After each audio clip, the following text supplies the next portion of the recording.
Good morning, everyone. Good morning. I've spoken. It takes a little while to warm up.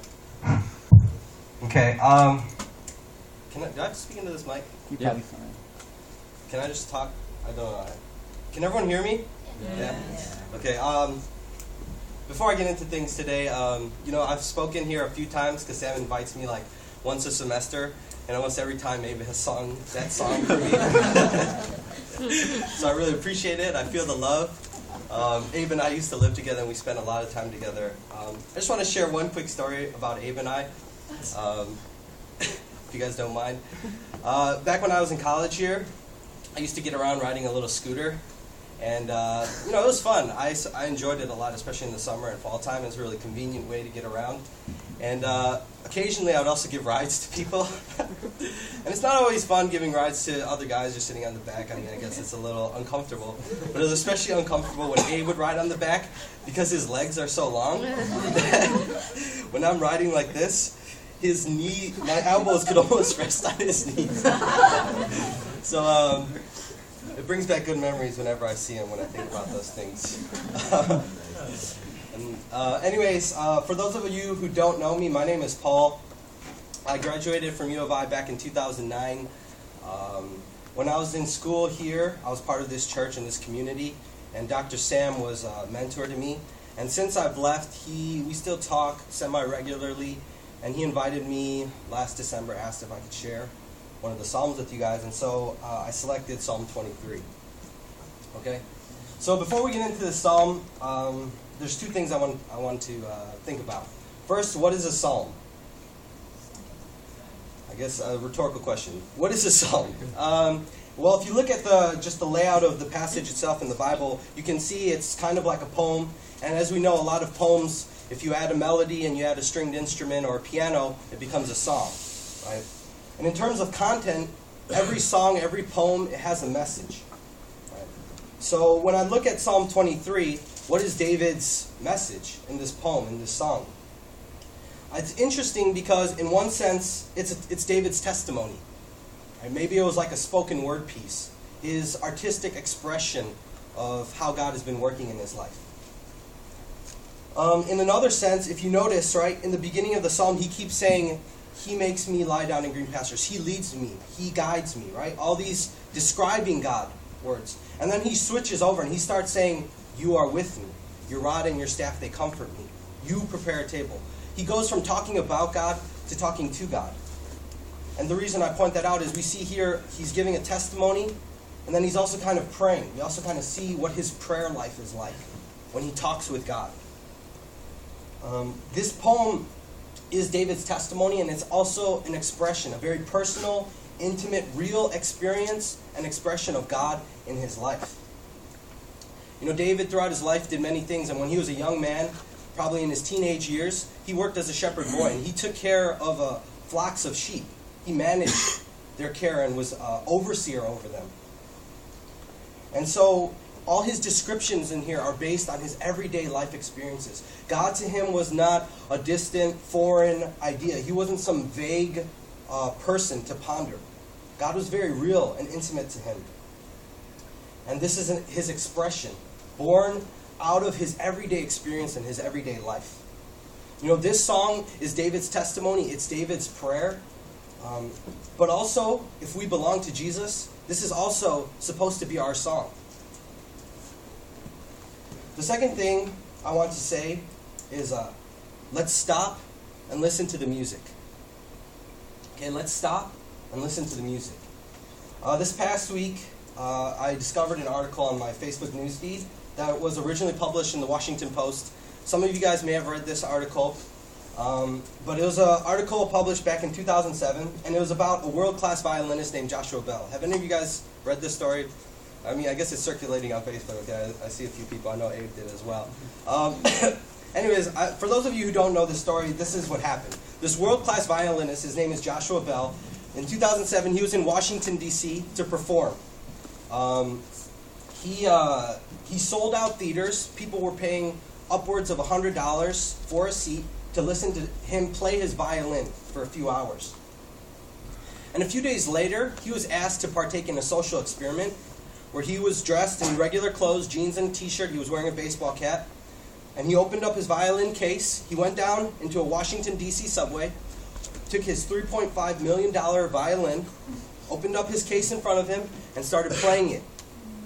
6 classical pieces considered very difficult to play. Pieces that he played all over the world, and people were willing to pay hundreds of dollars to see him play.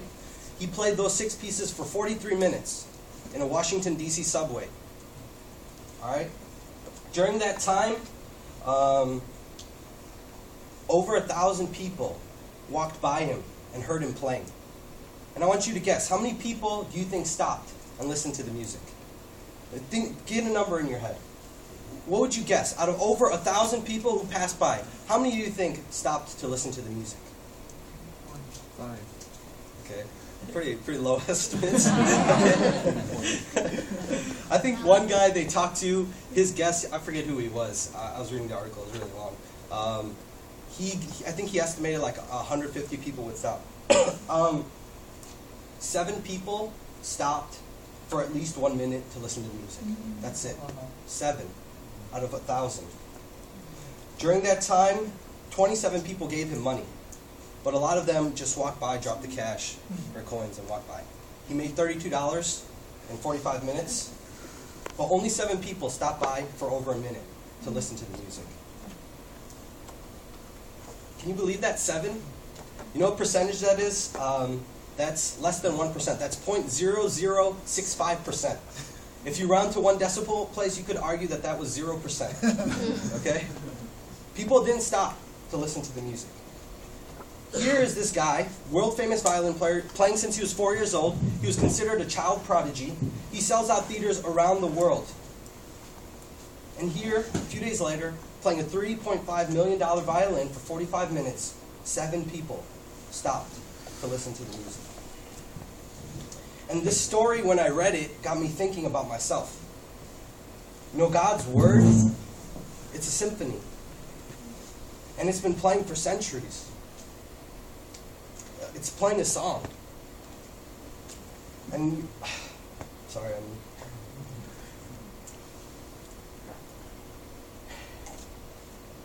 and so often my response is, I'm busy. I got somewhere to go. I got things to do. I got people to meet. I've been there before. I've done that. I've heard it. It's not relevant to me. It doesn't mean anything to me. And it made me think about even this song, Psalm 23. You know, this is a pretty, if you grew up in a Christian home or if you attended church even a few times, you might know this song. You know, it's on cards, Hallmark cards, and you can find it anywhere. And so many times, just pass it by. And this song, it's about Jesus. It's a song that carries the richest melodies. And so I want to ask you, I want to invite you, and I want you to consider to please stop and listen to the music. I know you each come from busy lives, and we have demands on our time. We have responsibilities that require our attention and our energy. We have stuff to do. We have people to meet, places to go. A lot of times in our day-to-day lives, God, the Bible, prayer, all those things get pushed to the periphery as we occupy our main energy and intentions with the things that we feel are important to us. So today, just in this next moment, and I really pray it would be a discipline we can make as a part of our everyday lives. But today, I just want to ask that we quiet our souls and that we stop and listen to the music. Okay. So I just want to pray. Dear Heavenly Father, I thank you for just the way you love us, Lord. And Father, I just ask for your mercy over our hearts. Lord, that you would quiet our souls, that all the things and all the places in which our minds are at right now, Lord, that you would take those things away from us, those distractions, and quiet our souls before your word today, that you would bring us into your presence, that you would sit us at your feet, Jesus, and that you would help us to listen and to hear your voice and to appreciate the music, the song you've been singing to us all our lives. And Lord Jesus, I pray that the words out of my mouth, the meditations of my heart, would be pleasing in your sight. I pray all these things in Jesus' name. Amen. Okay, so as we look through this psalm, I want to walk through three main things, and focusing mainly on verse 1. The Lord is my shepherd. So what does this mean? You know, the Lord is my shepherd. What's the substance behind that statement? If you think God is a bad person and doesn't love you and doesn't care for you, the Lord is my shepherd can be a very depressing statement. So I want to think about what that means. And I want to think about it in terms of these three things. These are the three things I want to talk about with you today. The Lord is my shepherd. He knows me, He loves me, and He leads me. Okay? He knows me, He loves me, and He leads me. Can we say that together? He knows me, He loves me, and He leads me. Okay, so I'm just going to go through each of these things one by one. Okay, first, He knows me. So John Calvin, he's a famous Frenchman. He lived about 500 years ago. And if you know anything about world history or church history, he played a very big role in the Reformation. And he was respected in his time as a great thinker and a great theologian. And he's still respected and followed today by a lot of people. And he once wrote, our wisdom, insofar as it is deemed to be true and solid, consists almost entirely of two parts: the knowledge of God and the knowledge of ourselves. Okay? The knowledge of God and the knowledge of ourselves. And Calvin suggested that our wisdom is based on the answers we come up with to these two questions. Who is God and who are you? Who is God and who am I? Whatever answers you come up with to those two questions will determine almost everything, if not everything, every decision you make, the way you see things, how you feel about things in your life. And this statement, the Lord is my shepherd, provides some insight into these two fundamental questions. And in answer to the question, who is God? This testimony of David, God is my shepherd. And who am I? Implicit in that statement, I am saying, I am His sheep. Okay? So before I get into talking about He knows me, I want to think about who am I? And who is the Lord? Okay? So first, who am I? I am His sheep. Okay, so if you know anything about sheep, which I don't think, since we grew up in urban society and we're not really too familiar with agriculture, but if you know anything about sheep, you should not consider it a compliment if anyone were to compare or liken you to a sheep. Okay? Sheep are very dumb animals. They are highly dependent creatures. They're known to be weak, timid, and foolish. You guys know about that adjective, the word sheepish?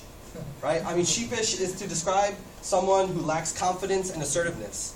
So if someone were to say, oh, that guy is really sheepish, that's not a compliment. It's an insult. Right? This person is sheepish. No one wants to be called sheepish. Okay? So, and even when we think about animals, if we had to compare ourselves to animals, what kind of animals do we want to compare ourselves to? In my mind, I think of animals that are strong or dominant or wise or something like a lion or a tiger. And I don't know many people who would be like, oh yeah, I really think I'm like a sheep. That's not the first thing that comes to mind. So this made me ask, why of all the animals in the animal kingdom did David compare himself to a sheep? He was a shepherd, He knew more than any of us know how stupid sheep can be, because he interacted with them every day when he had to help feed them, help guide them, help walk them places. So what is David saying? Is he being pretentious? Is he being insincere? Is he belittling himself? Is he being a pessimist? I don't think so. The Bible compares us to sheep more than once. And in fact, in the Gospels, there are multiple times where Jesus uses the metaphor of a sheep to describe people. So is Jesus insulting us? I don't think so. So why are we so resistant to this idea of being compared to a sheep? You know, we as people, we like to pride ourselves in independence and being self-sufficient and our accomplishments, right? We like to give the impression that we got it all together, that we have things figured out, everything's under control. We don't like to appear incompetent or foolish. And so, oftentimes we just project this image of wholeness. And we have a lot of things in our society that help us do that. I mean, one thing I was just thinking about, even how I use Facebook. When I go on trips and stuff, I can take, anywhere from maybe up to 100 pictures. And of the 30 pictures I select, of course, I'm only going to post the ones where, I think I look good in it, or I think the scenery is nice, right? I don't know anyone who, finds the nastiest pictures of themselves and posts them up on Facebook, right? Because it's all about projecting this good image of ourselves. And we do that in multiple different settings and ways. But this is the truth. We are like sheep. If we can't acknowledge our own sinfulness, our own pride, our own folly, our own weakness, then let me tell you something right now. The Lord is my shepherd will never mean anything to you. If you can't acknowledge the ways in which we are just like sheep, helpless and foolish, then we can never sing David's song. Because a stubborn sheep will eventually die. They'll lead themselves to death. In Proverbs 26:12 it says, "Do you see a man wise in his own eyes? There's more hope for a fool than for him." Have you ever met a person who's wise in their own eyes? I mean, I have. I've met some guys who, they talk on and on. They really don't seem to care for me being present. And they go on and on about stuff that I don't even necessarily care about. And, they seem to be completely unaware of the fact that no one really cares. And, but they, in their own world or their own mind, seem to be, think they're very wise. They're full of themselves. And it's funny because I can see it in other people, but I also see it in me. Sometimes I get carried away with things and I start to think about how wise I am in my own eyes. And I realize too, when I get in those places, I start becoming very foolish. And this is our tendency as sheep too. We think we're wise in our own eyes. No one needs to teach me. No one needs to guide me. I'm dependable. I'm reliable. I can filter out everything and make right decisions. But we live long enough and we know more and more how not true that is. How not true that is. We are sheep. No matter how old we get, no matter what offices we hold in life, no matter how much respect people might give us, we are sheep. We are helpless. We are short-sighted. We are often blind. And David, he wasn't afraid to own up to this. Okay? Think about David. If you know anything about David's life, which I'm assuming most of you do, he was a king. He was a powerful warrior. He was a gifted musician. And he's described in the Bible as being a man of eloquent speech. When I think about these things, I think of Bear Grylls. I think of David, because he was able to survive in the wilderness for years. Okay, he didn't have cameras following him around and helping him out on the side, behind the scenes. He really survived on his own in the wilderness. Okay, I think about Yo-Yo Ma, because he was so musically gifted. He was invited into the king's court. I think about Genghis Khan, because David was a military genius. He waged war wisely and he won. And people were drawn to him. If you read about his story in 1 Samuel, it says the people's hearts were drawn to him because they saw in him a leader, a man. I think about Barack Obama when I think about eloquence of speech. Maybe he was so eloquent with his speech, charismatic, nice smile. People liked it. People felt secure in his presence. There were people who were willing to die for David. Okay, this guy was a man's man. And think about all these four guys. He was like all those guys in one. And yet here he is saying, "I am a sheep." And that's why I asked the question: is he being pretentious or facetious? Is he serious? Does he know who he is? David could have easily defined himself by his credentials or his achievements or his following, his influence. And yet, yet here he owns up to his weakness and his faults. He didn't think to himself, I'm boss, I am king, I make my own rules, I define my own terms and live by those. But David, when he came into the presence of the Lord, he owned up to his own helplessness before God. He could see, he did not consider himself wise in his own eyes. And I think that was part of his greatness. The prophet Isaiah says,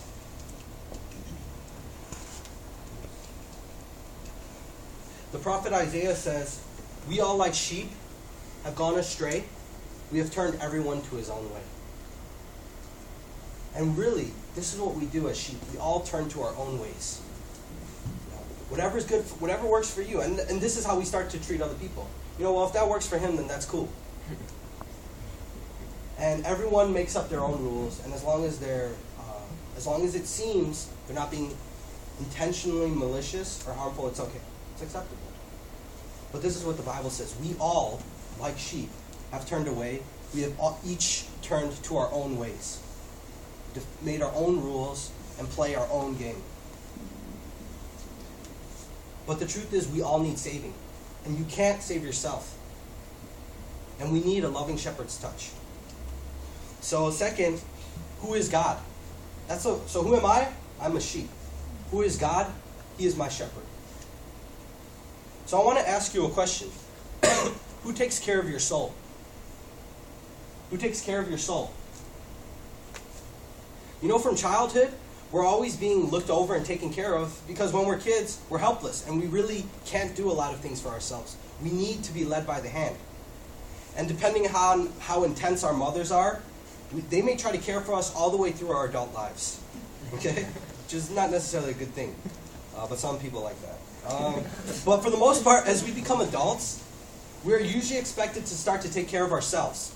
And for those of you who just started school or are well along in your academic life, you're starting to learn to take care of yourself, right? We need to learn how to do our own laundry, take care of our basic needs, our meals, feed ourselves, right?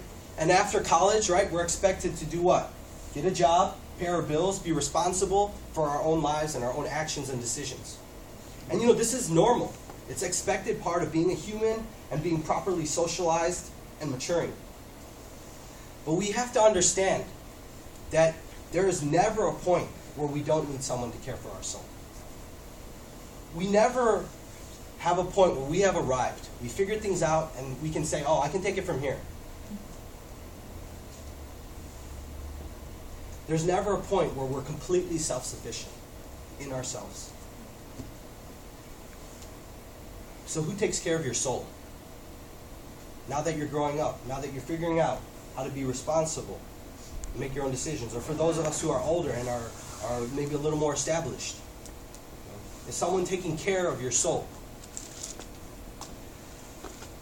Since, as we grow up in our life and in our society, we're expected to be responsible for our own education, for our food, for our health, and all these things, we also kind of naturally assume that we are going to be the shepherds of our own souls, right?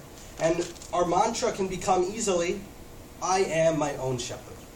And that becomes our song. I am my own shepherd. I lack nothing. I am in myself completely sufficient. A famous British poet wrote, and I've referenced this multiple times, he wrote in the closing lines of one of his poems, I am the master of my fate, the captain of my soul. Such a bold statement. And a lot of times we try to care for our own souls, even among people who don't believe in God.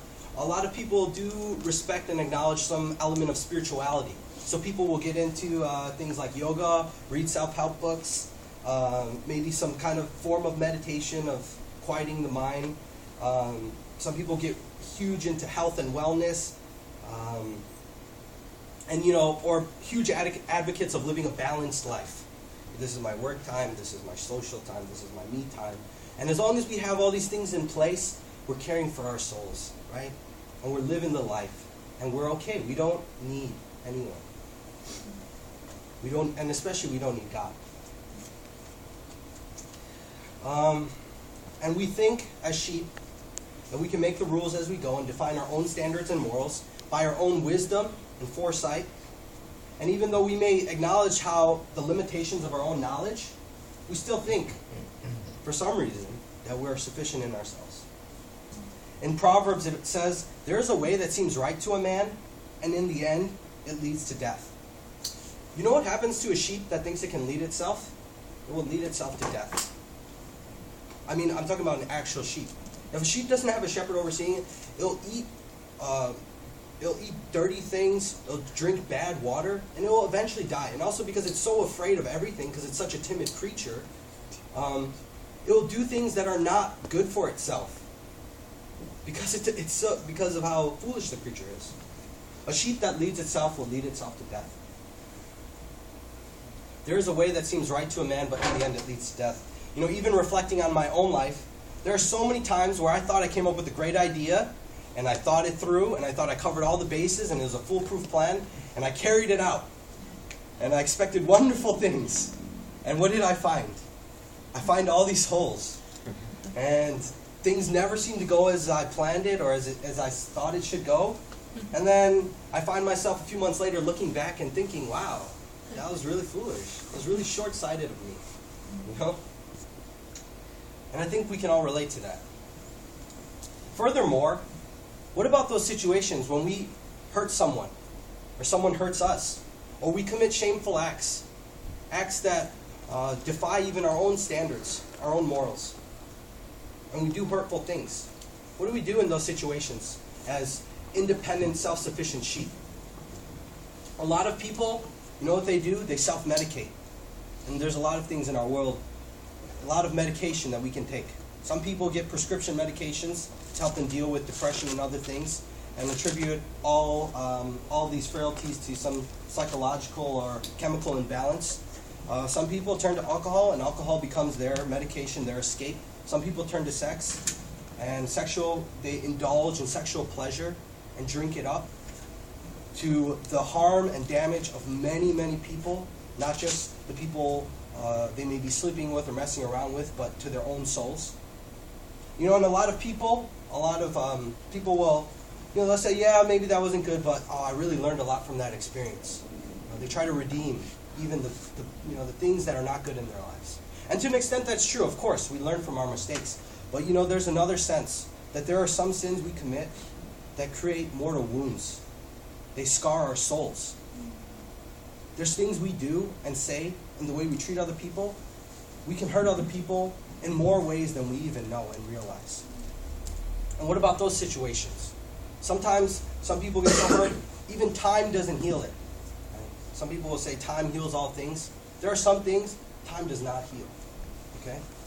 Because they wound our souls. And we as sheep are not sufficient to heal ourselves. In the Proverbs it says, who can say, I've made my heart clean, I am pure, and I am clean from my sin? Who can say that? Who can say I made my heart pure? We can't clean ourselves. No one can say this about themselves. Maybe we can try to compensate, try to do good deeds, make up for all the bad things. But it doesn't erase. It doesn't wash away. So who is the shepherd of your soul? David confessed, the Lord is my shepherd. David confessed, the Lord is the master of my fate and the captain of my soul. He recognized his total insufficiency. And I want to ask you, was he any less of a man for owning up to that? Was he any less of a man? Any less of a person? And I think most of you would agree, and you can see that he wasn't any less of a man. He was willing to own up to his own frailties and brokenness. He was willing to come face to face with it. That's a hard place to come to, if you've ever been there. And you know what? Most men cannot do that. Most people cannot do that. This all being said, who am I? I am a sheep. Who is God? He is my shepherd. He knows me. The Lord is my shepherd, and He knows me. If someone is going to be overseeing my soul, and caring for my soul, they better know who I am, right? Because if they don't, they're going to hurt me or they're going to mislead me. But look at what Jesus, our Good Shepherd, says. Jesus said in John's Gospel, I know my own, and my own know me. Isn't that beautiful? Jesus said, I know my own. Jesus knows each of us in our totality. You know, I don't even know myself. I get so frustrated sometimes when I have a feeling or a thought and I can't express it or articulate it properly. But Jesus knows me.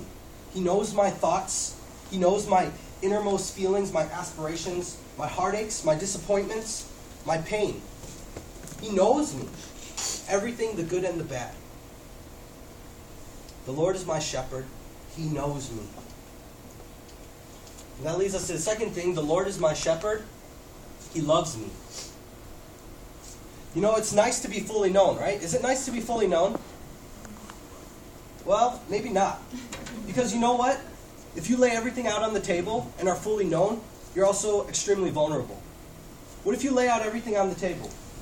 And what if people's response or God's response is, we're not well received? What if we're judged?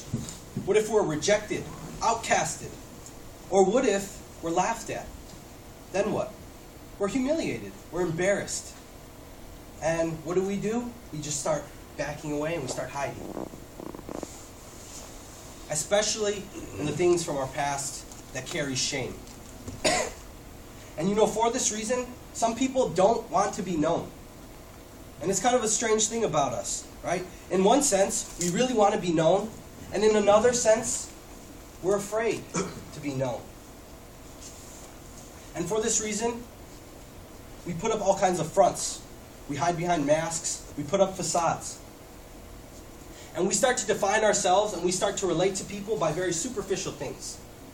Maybe by our yearly income, our social status, number of Facebook friends, academic success, and the list is endless. For as many things there are in the world, there are as many things to hide behind. And what is it all for? It's all for fear. Because what if I'm really known and I'm not really accepted? And we're afraid that our true self will not be accepted, so what do? We project a self that we think people will accept and people will like. Another thing is, in those moments of brokenness, of weakness, we tend to isolate ourselves. Most people, when they're feeling weak or broken or down, we tend to isolate ourselves. We don't want people to see us in this kind of condition. Right? We do that with people, but we also start to do that with God. We don't think we can come to God. We're afraid that maybe if God sees me for who I really am, He won't accept me also. And so we start to believe in this lie, and this is not from Jesus, where we think we need to clean up our act before we can come back to Him. We need to get things figured out before He will even consider receiving us as His son or daughter. And you know, this is what Adam and Eve do. If you guys know the story about in the Garden of Eden, when Adam and Eve sinned against God, you know what their response was? First, they hide. Second, they covered themselves with the thing that was closest to them to cover their shame. And in their story, it was fig leaves. And the more I thought about that story, the more I realized this is exactly what we do. When we encounter shame and brokenness and weakness in ourselves, our first reaction is, I gotta hide. I gotta hide this. People can't know about this. Second reaction, take whatever's closest to me, whatever's easiest, whatever's in my immediate vicinity, and take that and hide behind it. Put it in front of me. Let people look at that. Distract them. Because they can't know this. I don't want it to be known. And this is what we do. So, how should we live life? Should we just live life being partially known and it'll be good enough? I mean, right? If we make ourselves partially known, there's a good chance we'll still have friends and everything, and we could live a decent life. So should we just live life partially known? It's safe, right? It's less risky. So then being fully known is not really that great. But I disagree, because Jesus says he knows me, I know my own, and he also says he loves me. Can we read this verse together? All right, let's go. Jesus said, I am the good shepherd. The good shepherd lays down his life for the sheep. You know what Jesus, our good shepherd, says to us? He says, come as you are. He says, I know who you really are. There's nothing you think you are hiding that I don't already know about. And Jesus says, I see you. I see you. And I love you. So come to me. Jesus is our good shepherd, and he knows us, and furthermore, he loves us.